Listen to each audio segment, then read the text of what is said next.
哇！條腸長到啊！哇！盤龍腸，呢個係上次我哋有食過嘅芝士火身蛋，同上年嗰個一樣樣嘅。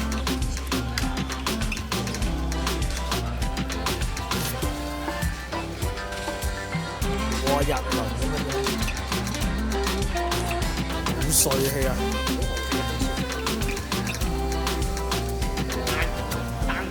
我哋有少少希望，單講殺氣。好，過咗一年翻嚟啦，菜版我哋翻嚟啦，嘉杯，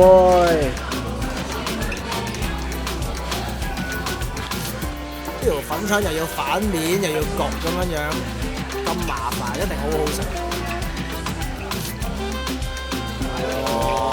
呢條粉腸唔係講笑啊！要試下啲粉腸啦依家。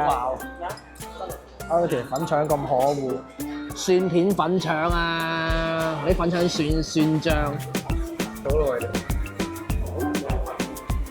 我入邊幾多？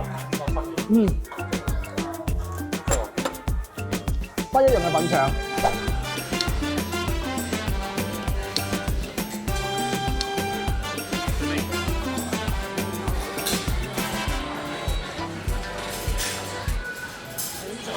係咯，建議食法。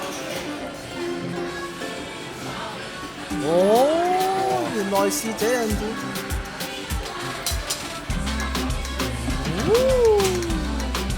哦，太好了，太好了，謝謝你啊！哦，哇！嗰個五花腩原來我建議食法係咁樣做嘅，冇諗過。哇！好長，好脆啊！好食啊！五花腩好食啊！好有霸氣啊！而家會爆汁緊要陣間。心形腸腸啊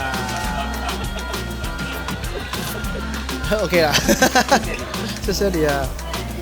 縮咗好多㗎啦，之前1米唔係咁嘅。嗰啲咁長㗎嘛，差唔多。係咯，1米唔係咁嘅。我食一定要，你食啲試食啊！冇啊，喂！